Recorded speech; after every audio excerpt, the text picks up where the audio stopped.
Angelenos, Los Angeles Mayor Eric Garcetti reminds residents to be on guard after a magnitude 4.5 earthquake shakes Southern California. In Panorama City, Eagle News correspondent AJ Rio-Tutar reports. Thank you, Frendel. A 4.5 magnitude earthquake shakes Los Angeles County and reminds residents to be prepared. Los Angeles Mayor Eric Garcetti tweets, "Last night's earthquake is a reminder that earthquakes can happen at any time. Every Angeleno should stay prepared." Last Friday night at about 11:38 p.m., a magnitude 4.5 earthquake rattles Angelenos. The epicenter of the strong shake was South San Gabriel.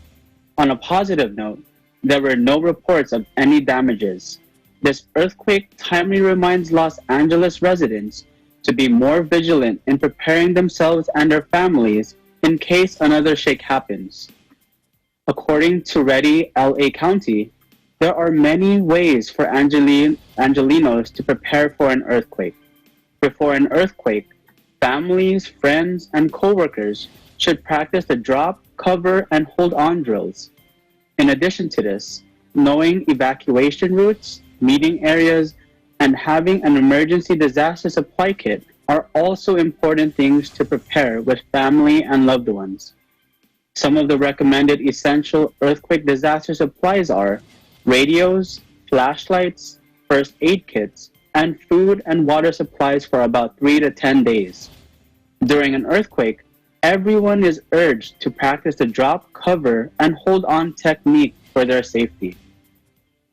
After an earthquake, make sure to check yourself and the immediate area you are in for any injuries and damages. If you find yourself in a damaged building, move away when safe to do so to the assigned safe area. Aftershocks are common following a large earthquake, so move to a secure zone when possible. Living in Los Angeles County, earthquakes are not something out of the norm for many Angelenos.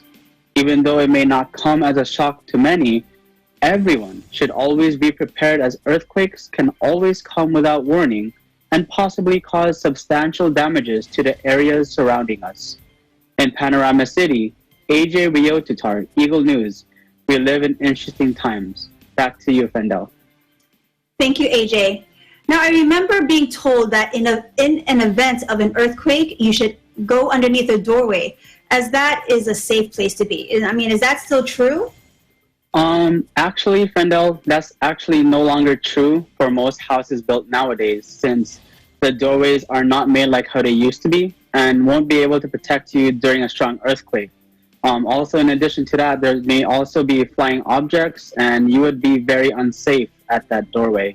So what should we do then? The worst possible choice is to run outside, so we should not do this. The best alternative is to remain inside, drop, cover, and hold on underneath a table or a desk. Awesome. Well, thank you so much. That is new news to me. So we appreciate that enlightenment. Now, but what about if you are not home and are actually driving in the event of an earthquake? What should one do to be safe? So if you're driving when an earthquake occurs, it's actually advised that you pull over to the side of the street, away from any trees, buildings, overpasses, and utility wires, just to keep yourself from harm's way. Don't get out of your car, but remain inside until the earthquake stops. Also, you should make sure that your parking brake is set, or your car may begin to move from the strong shake. Awesome. Well, thank you so much, AJ, for that report. Stay safe. You too. Thank you. You're very welcome.